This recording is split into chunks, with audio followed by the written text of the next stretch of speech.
여러분 사진을 하나 보시면은요, 2009년도에 미국에서 발생한 사건의 사진입니다. 여러분 이 사건이 어떻게 보이세요? 당시에 이 사건의 사진을 접한 사람들, 그리고 방송으로 딱 이 장면을 접한 사람들은 큰 사건이 일어났다고, 많은 인명 피해가 발생했구나, 이렇게 생각을 했습니다. 그러나 사건의 실체는 달랐습니다. 잠깐 한 장면만 보고 그렇게 생각했던 것이지 실체는 전혀 달랐거든요. 그것은 강 위로 비행기가 추락한 사건이 아니라 비행기에 탄 사람들을 구조하는 과정이었습니다. 이것은 기장이 비행기를 잘못 운항해서 생긴 그런 어떤 실패가 아니라 기장과 승무원과 관제사와 구조대의 노련함으로 비행기에 타고 있던 사람 한 사람도 빠짐없이 155명의 모든 생명을 건져낸, 그런 생명을 살린 그러한 사건이었던 겁니다. 우리나라에서도 그런 사건이 있었잖아요. 비행기가 착륙할 때 이게 많은 새떼를 만나서 큰 사건이 있었는데, 이 사건도 그랬거든요. 비행기가 뉴욕에서 딱 이륙했는데 새떼를 만나서 엔진이 폭발하고 그런 사건이 일어난 겁니다. 그런데 기장이 너무나 노련한 기술로, 그리고 관제사가 잘 연락을 해서 이 허드슨 강에 안전하게 착륙을 하고 그 모든 사람들이 구조받을 수 있도록 한 것이죠. 여러분, 이 사건은 언뜻 보기엔 많은 사람들이 위험에 처하고 많이 죽고 다치고 비극이구나, 이렇게 보이는, 한 장면만 보면 그렇게 보이는 사건이었지만 사실은 많은 사람들을 살려낸 놀라운 기적의 현장이었던 거죠. 오늘 말씀도 그렇습니다. 오늘 말씀을 겉으로 보면 오늘 말씀에는 두 번의 치유 사건이 나타나죠. 예수님께서 우리의 육신의 연약함을, 또 그 연약함으로 인한 병을 고쳐주시는 분이라는 사실을 보여주는 듯한, 그것을 알려주는 듯한 말씀이 오늘 말씀 속에 기록이 되어 있습니다. 그러나 사실 오늘 본문의 말씀이 우리에게 알려주려고 하는 진짜 중요한 사실은 그것이 아닙니다. 예수님이 병 고쳐주시는 분이라는 것을 알려주려는 게 아니에요. 예수님을 만난 두 사람의 몸에 일어난 것은 명백하게 병이 떠난 치유의 사건이지만, 그들이 온 존재로 경험한 것은, 그 경험한 것의 실체는 구원의 사건이었습니다. 예수님께서 한 마을에 계실 때 갑자기 한 나병 환자가 달려 나와서 예수님 앞에 엎드립니다. 사실은 이 자체만으로 그곳에 있는 사람들이 깜짝 놀랄 만한 그런 일이 일어나는 거죠. 여기서 그 나병, 우리가 나병이라고 얘기하기도 하고, 옛날에는 또 문둥병이라고 얘기하기도 하고, 또 요즘에 한센병이라고 얘기하잖아요. 이 나병이라고 표현된 단어의 히브리어 원어는 짜라아트라는 단어인데요. 이 단어는 우리가 알고 있는 한센병만을 한정해서 얘기하는 것이 아니라 당시에 많은 사람들이 겪고 있었던 여러 피부 질환, 그러니까 뭐 피부에 고름이 생기고 버짐이 생기고 하여튼 여러 종류의 그 피부 질환을 다 포함하는 그러한 병명입니다. 특히 레위기 13장 45절 46절 말씀에 의하면 이 나병 환자는 당시에 성읍에 거주할 수가 없었습니다. 성읍 밖에서 혼자 거주하며 살아야 했습니다. 왜냐하면 주변 사람들에게 그 부정한 병을 옮길 수도 있는 가능성이 있기 때문이죠. 만약에 이 사람이 혼자 거주하다가 또는 잠깐 어디로 이동하다가 누군가를 만나기라도 한다면 이렇게 해야 했어요. 윗입술을 가리고 부정하다, 부정하다 이렇게 외쳐야 했고요. 자신의 부정한 존재를 많은 사람들이 알 수 있도록 그렇게 부끄러움에도 그렇게 외쳐야 했습니다. 얼마나 수치스러운 일일까요? 그런데 나병 환자가 어느 마을에 계신 예수님을 만났다고 이렇게 기록하고 있으니까 어쩌면 우리는 그렇게 생각할 수 있습니다. 나병 환자가 자기 혼자 거주하던 곳을 떠나서 위험을 감수하고 예수님을 만나기 위해서 예수님께로 온 것인가? 이런 생각을 하기 쉬워요. 그래서 그런지 우리가 읽는 성경의 여러 버전 중에 새번역 성경에서는 이 12절 말씀에 이렇게 기록되어 있습니다. 예수께서 어떤 동네에 계실 때에 온몸에 나병이 든 사람이 예수님을 찾아왔다라고 기록하고 있어요. 그런데 사실 새번역 성경에만 그렇게 돼 있지, 이 헬라어 원어 성경에도 그렇고 우리가 가지고 있는 개정판 성경에도 이 나병 환자가 예수님을 찾아왔다라는 표현은 전혀 거기에 이렇게 표현되어 있지 않습니다. 찾아왔다라는 말이 없어요. 이 사람이 나병 환자임에도 어떻게 마을에 그 시점에 마을에 있었는지 우리가 그 정황은 정확하게 알 수 없지만 그는 마을에 있었고 또 예수님이 그 마을에 계셨기에 만남이 성사가 된 겁니다. 그러니까 만약에 우연히 만나게 된 것이 아니라면 나병 환자가 예수님을 찾아왔다기보다는 예수님이 나병 환자를 찾아갔을 가능성이 더 큽니다.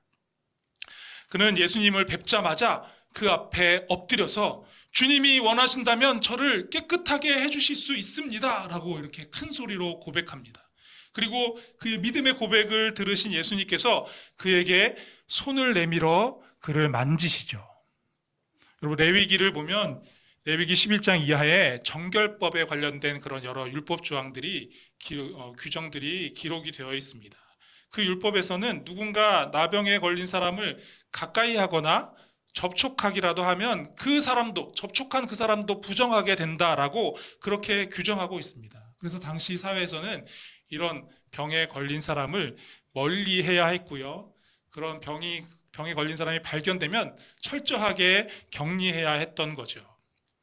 그렇게 하는 이유는 분명히 우리도 그 코로나 시대 때 경험했던 것처럼 감염을 막기 위해서 그런 겁니다. 그래서 이 나병 환자가 만약에 병에서 깨끗하게 나은 것이 다시 확인된다면 다시 마을로 돌아와서 가족들과 이웃들과 함께 살아갈 수 있는 것이죠. 그런데 시간이 흐르면서 이 유대 사회 안에서 율법의 의미가 왜곡되어 갑니다. 병을 부정하게 생각해야 되는 거잖아요. 병이 부정한 거죠. 그런데 그것을 넘어서 병에 걸린 사람까지 부정한 사람 취급을 하고 그를 배제하고 소외시키는 그런 일들이 아주 자주 일어나게 된 겁니다. 율법이 그런 쪽으로 아주 더 강화된 것이죠. 그래서 나병 환자에게 이 병은 단순히 육체적인 고통만이 아니었습니다. 육체적으로 병에 걸린 환자이면서 종교적으로는 부정한 사람이요 또 죄인으로 여겨졌기 때문입니다. 공동체 안에서 밀려나고 배제되어서 함께 예배할 수도 없고 함께 음식을 나누며 교제할 수도 없고 그렇게 함께 살아갈 수가 없었습니다. 이렇게 완전히 사회적으로 죽음을 겪는 사람이 되고 마는 겁니다. 그런데 오늘 말씀해 보십시오. 예수님께서 그에게 다가와 그 몸에 손을 대시죠. 여러분, 이게 뭘 의미하는 겁니까? 예수님이 그 나병 걸린 사람의 몸에 손을 댔을 때 예수님이 부정하게 되지 않는다라는 겁니다. 오히려 그 사람이 정결하게 되는 사건이 일어나는 겁니다. 오히려 예수님이 그의 부정함을 정결함으로 바꾸실 수 있는 그런 능력이 있는 분이라는 것을 지금 보여주고 있는 거죠. 여러분, 이 모습을, 이 상황을 한번 우리 머릿속에, 마음속에 한번 그려보셨으면 좋겠어요. 예수님께서 손을 내미셔서 그의 몸에 이렇게 대셨을 때 나병 환자는 온 몸과 마음에 전율을 느꼈을 겁니다. 왜냐하면 그동안 그 누구도 그에게 손을 대기는커녕 가까이 오려고도 하지 않았기 때문입니다. 그는 최소 수년 동안, 어쩌면 수십 년 만에 처음으로 누군가의 따뜻한 손길을 느끼게 된 겁니다. 여러분, 우리가 오늘날 살아가는 이 세상의 모습을 보십시오. 사람을 끊임없이 조건으로 나누기를 좋아합니다. 학벌로, 소득으로, 직업으로, 거주하고 있는 지역으로, 또 하는 일의 어떤 성과로, 심지어 외모로 사람의 가치를 평가하고 구분합니다. 그래서 나랑 비슷한 사람이 아니다, 나와 함께 할 수 있는 사람이 아니다, 이렇게 정해버리곤 합니다. 어느 순간 우리는 그렇게 우리가 행하는 것이 도대체 뭘 의미하는지 인지하기도 전에 나는 어디에 속하나, 저 사람은 어디에 속하나, 이런 것들을 계산하고 그렇게 구분하는지도 모르겠습니다. 그러는 사이에 누군가는 그런 조건들과 구분과 차별로 인해서 어딘가로 밀려나고 있는지도 모르겠습니다. 이게 세상의 문제만이면 좋겠는데 심지어 어떤 교회에서는 교회 안에서도 이런 모습으로 살아가려고 하는 사람들이 적지 않다라는 것을 우리가 발견하고 놀라게 됩니다. 오늘 말씀 속에서 예수님은 세상이, 그리고 교회가 그런 질서로 움직이는 것을 그냥 내버려 두시지 않겠다라고 하시는 겁니다. 그렇게 세상이 세운 경계를 무너뜨리고 소외와 배제로 겪는 그 사회적 죽음을 경험하는 이들을 그 고통스러운 죽음과도 같은 그 현실에서 건져내겠다, 이렇게 말씀하고 행하시고 계시는 겁니다. 바로 거기에서부터 주님의 구원이 시작되고 있었던 겁니다. 사랑하는 여러분, 오늘 주님은 우리가 서로에게, 그리고 우리가 살아가는 모든 자리에서 따뜻한 주님의 손길이 되어 살아가기를 원하십니다. 주님이 우리에게 그렇게 하셨던 것처럼 누구도 소외와 배자라는 틀에 갇혀서 무너지고 죽어가는 일이 없도록, 그런 일이 절대 생기지 않는 그런 하나님의 나라를 우리가 세워가기를 원하고 계십니다. 여러분의 삶에 이 하나님의 뜻이 온전히 이루어질 수 있게 되기를 우리 주님의 이름으로 축복합니다. 이제 예수님께서 어딘가에서 사람을 가르치고 계시는 장면으로 17절부터 장면이 전환되죠. 정확한 장소는 명시되어 있지 않으나 그곳은 어떤 누군가의 집인 것 같습니다. 어쨌든 예수님께서 그 야외가 아니라 건물 내부에서 그곳에 모인 많은 사람들에게 말씀을 가르치고 계셨습니다. 그러나 그곳에 모인 모든 사람들이 다 예수님을 좋아하고 예수님에게 어떤 호의적인 마음을 가지고 있는 것은 아니었습니다. 그곳에는 예수님을 비판적이고 또는 다소 적대적인 시선으로 바라보고 있는 바리새인들과 율법 교사들이 있었습니다. 그런 가운데 그곳에 있는 사람들 중에 그 누구도 예상하지 못한 그런 일이 일어나게 되죠. 어떤 사람들이 중풍병 걸린 사람을 침상에 눕혀서 예수님을 만나게 해주려고 데려왔는데 그곳에 사람들이 너무 많이 있어서 예수님을 만날 수 없게 된 겁니다. 그러자 지붕에 올라가서 구멍을 내고 중풍병자를 침상째로 예수님 앞에 달아 내린 것입니다. 여러분, 이 그림을 잠깐 보시면은요, 어떻게 지붕에 올라갔나? 좀 전에 말씀드릴 때 그렇게 궁금하셨잖아요. 당시 유대의 가옥은 이런 모습으로 생긴 거예요. 저기 지붕 위에 구멍 뚫고 있는 분들도 보이네요. 그죠? 자세히 보시면 당시의 유대 가옥의 지붕은 굵은 나무 들보 위에 여러 나뭇가지나 갈대나 덤불 이런 것들을 겹쳐서 쌓고 그 위에 지푸라기를 섞은 진흙과 석회로 두껍게 바른 그런 형태였습니다. 그러니까 콘크리트로 쫙 부어서, 시멘트로 쫙 부어서 이렇게 한 덩어리로 만든 그런 지붕이 아닌 거죠.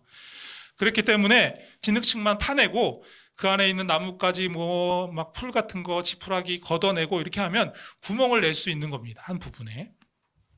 여러분, 은혜로운 말씀을 듣기 위해 또는 병고침을 받기 위해 또 어떤 이들은 예수님이 어떤 분이실까 하는 궁금증으로 그곳에 모인 사람들이 정말 많았습니다. 그들은 조금이라도 더 예수님을 보기 위해, 다른 사람들은 어쨌든지 간에 나는 조금이라도 예수님을 보고 예수님 말씀 조금이라도 들어야 되겠다, 이렇게 하면서 예수님의 모습을 보기 위해 온 힘을 다했고요, 귀를 쫑긋 세워서 예수님의 음성에 귀를 기울이고 있었습니다. 그러나 그들 중에 가장 먼저 예수님의 능력을 은혜로 누린 사람들은 예수님 계신 그 앞에 가장 가까이 앉은 사람도 아니었고요, 그 사람들은 누구였냐면 바로 중풍병자와 그를 데리고 온 사람들이었습니다. 여러분, 20절 말씀을 우리 한번 볼까요? 이렇게 기록되어 있죠. 한번 같이 읽어보겠습니다. 시작. 예수께서 그들의 믿음을 보시고 이르시되 이 사람아 내 죄의 사함을 받았느니라 하시니. 아멘. 예수님은 중풍병자를 데리고 온 그들의 믿음을 주목하셨습니다. 이 중풍병자가 어떤 사람인지가 아니라 그들을 데리고 온 사람들의 믿음에 주목하신 겁니다. 그곳에 모인 수많은 사람들이 한 중풍병자의 아픔과 고통에 관심이 없었죠. 그렇죠? 만약에 관심이 있었다면 아이고 이 사람 많이 아파 보이는데 예수님께로 들여보내자 길을 냈을 거예요. 관심이 없었습니다. 예수님 앞에 나아가기까지 그 길이 멀고 많은 장애물과 어려움이 있어도 어떻게든 주님 앞에 가기만 한다면, 주님을 만나기만 한다면 그가 그 병에서 벗어날 수 있으리라는 이 믿음을 이 중풍병자를 데리고 나온 사람들은 가지고 있었던 겁니다. 그 믿음을 주님께서 보신 거죠. 그리고 그들의 믿음대로 병을 고쳐주는 치유의 이적을 허락해 주셨습니다. 제가 사역의 현장에서 여러 교회에서 사역하면서 교회 안에서 성도의 무리 안에 속해 있지만 믿음이 없는 것 같이 보이는 분들을 보고 적잖은 충격을 받을 때가 있었습니다. 하나님은 전능하신 분입니다 라고 입으로는 그렇게 말하지만 기도 제목을 나누기보다 계산한 것을 먼저 들이대는 분들, 하나님께 맡기기보다 모든 것을 내 통제 범위 안에 가둬두려고 하는 분들, 누군가의 아픔 앞에 손을 내밀기보다 저 사람은 왜 저래? 어쩌다 저런, 다 이유가 있겠지. 뭐 이런 시선으로 바라보고 평가하는 분들, 입에는, 머리에는 믿음이 지식으로 있는데 삶에서는 그 믿음을 찾아볼 수 없는 분들을 교회 안에서도 발견하고 깜짝 놀랄 때가 한두 번이 아니었습니다. 너무나 마음이 아팠습니다.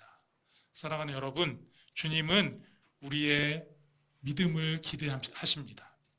우리 리조이스 교회에 한 마음으로 드리는 믿음의 고백, 그 고백으로 이어가는 믿음의 발걸음을 우리 주님께서 오늘 기대하고 계십니다. 우리가 서로를 바라볼 때 내 눈으로, 그냥 인간적인 내 눈으로 바라보는 것이 아니라 주님의 마음으로 서로를 기대하며 바라볼 수 있기를 바랍니다. 그렇게 우리가 믿음으로 하나 되기를 간절히 소원합니다. 바로 그때 우리 이 공동체 안에 가득히 하나님의 뜻이 이루어지게 될 줄로 믿습니다. 사랑하는 여러분, 우리에게 주신 사명의 자리에서도 믿음으로 담대한 여러분들이 다 되실 수 있기를 바랍니다. 그 큰 사명 앞에 내가 너무 부족해도 믿음의 걸음을 그럼에도 불구하고 내디뎌가는 여러분이 되시기를 간절히 바랍니다. 또한 허락하신 모든 관계의 자리에서, 우리에게 허락하신 이 아름다운 관계의 자리에서 여러분이 어떤 시험을 당한다 할지라도 흔들리지 않는 굳건한 믿음으로 살아가는 여러분들이 다 되실 수 있기를 바랍니다. 우리가 이렇게 공동체 안에서 함께 한 믿음으로 하나 되어 나아감에 있어서 주저함 없이 담대할 수 있는 이유가 분명히 있습니다. 우리 20절 말씀을 다시 한번 읽어보실까요? 예수께서 그들의 믿음을 보시고 이르시되 이 사람아 네 죄사함을 받았느니라 하시니. 아멘. 바로 이 말씀 때문에 죄사함을 받았느니라, 죄를 사하노라 라는 이 말씀 때문에 우리가 한 믿음으로 하나 되어 담대하게 나아갈 수 있는 겁니다. 지붕을 뚫으면서까지 중풍병자를 예수님 앞에 달아내린 사람들이 기대한 것은 그냥 그 사람의 병이 낫는 것이었습니다. 그런데 주님은 그것에 관한 말씀을 하시는 게 아니라 너의 죄사함을 받았느니라 이렇게 말씀하시죠. 이 말씀 때문에, 괜한 이 말씀 때문에 바리새인들은 예수님이 신성모독하는 죄인이라는 인식을 갖게 되었습니다. 뭐 그렇게 말한 건 아니에요. 그러나 그들의 마음속에 그런 생각을 갖게 된 거죠. 그들이 속으로 어떤 생각을 할지, 어떤 생각을 하고 있는지 이미 아시는 예수님께서 그냥 일어나 걸어가라, 네 병이 이제 나았다 이렇게 말씀하시는 게 더 편안할 수 있습니다. 그럼에도 불구하고 죄사함을 선포하신 이유는 자신에게 병 고치는 능력만이 아니라 죄 사하는 권세가 있다라는 사실을 분명하게 알려주시기 위해서 그렇게 말씀하신 겁니다. 여러분, 죄 사함이라는 이 표현은 원어 성경에서 아페시스라는 단어를 사용하고 있거든요. 그 뜻은 죄의 지배에서 풀어 놓아주는 것을 의미합니다. 정확한 의미가 그렇다는 거예요. 죄의 지배에서 풀어 놓아주는 것. 여러분, 오늘 말씀에 등장하는 사람들을 보십시오. 그가 무슨 죄를 지었는지 그 내용을 알 수 없지만 이 중풍병에 걸린 이 사람은 병들어서 몸으로 움직일 수 없었을 뿐만 아니라 내가 죄를 지어서 이런 중한 병에 걸리는 그런 벌을 받고 있구나라는 그런 자책감과 또 사회적 낙인 속에 완전히 갇혀서 살아가고 있었습니다. 하나님께 나아갈 길이 없었고요.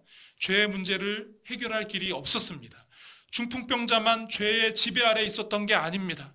여러분, 바리새인들과 율법 교사들의 모습을 한번 보십시오. 그들은 스스로 의롭다고 믿고 있었지만 사실 종교적으로 어떤 지도자, 리더의 자리에 앉아 있으면서 그들은 본질을 잃고 왜곡된 율법의 잣대로 많은 사람들을 죄인으로 정죄하는 그런 심판의 자리에 있었고요. 그 자리에서 종교적 교만이라는 아주 중한 죄를 짓고 있었습니다. 그들도 죄의 지배 아래 있었던 거죠. 그뿐이 아닙니다. 그들은 그런 죄로 인해 영적으로 완전히 눈이 멀어버린 상태가 되어서 지금 하나님이 보내신 메시아, 하나님의 아들이 그들 앞에 계신데 그를 보고 어떤 감사와 또 하나님께 찬양과 영광을 올려드리는 게 아니라 예수님께서 신성모독하는 죄를 저지르고 있다. 예수님까지도 정죄하고 있지 않습니까? 이게 얼마나 큰 죄입니까? 예수님은 이렇게 죄의 지배 아래서 벗어나지 못하고 있는 그곳에 있는 모든 사람들을 구원하시기 위해 그곳에 찾아오신 겁니다. 그리고 하나님을 떠나 죄의 굴레에 빠져 있는 그들을 건져내 다시 하나님의 백성으로 온전히 회복되어 살아갈 수 있게 하시기 위해서 이 구원의 여정을 시작하고 또 이어가고 계셨던 겁니다. 사랑하는 여러분, 이제 다시 이 말씀을 통해 우리가 믿음의 결단으로 나아가기를 소원합니다. 오늘도 주님은 우리를 찾아오십니다.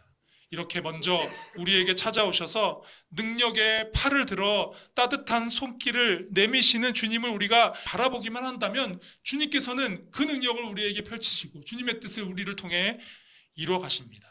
사랑하는 여러분 한 분 한 분에게 따뜻한 손길을 내밀며 찾아오시는 그 주님만을 바라보는 여러분들이 되실 수 있기를 바랍니다.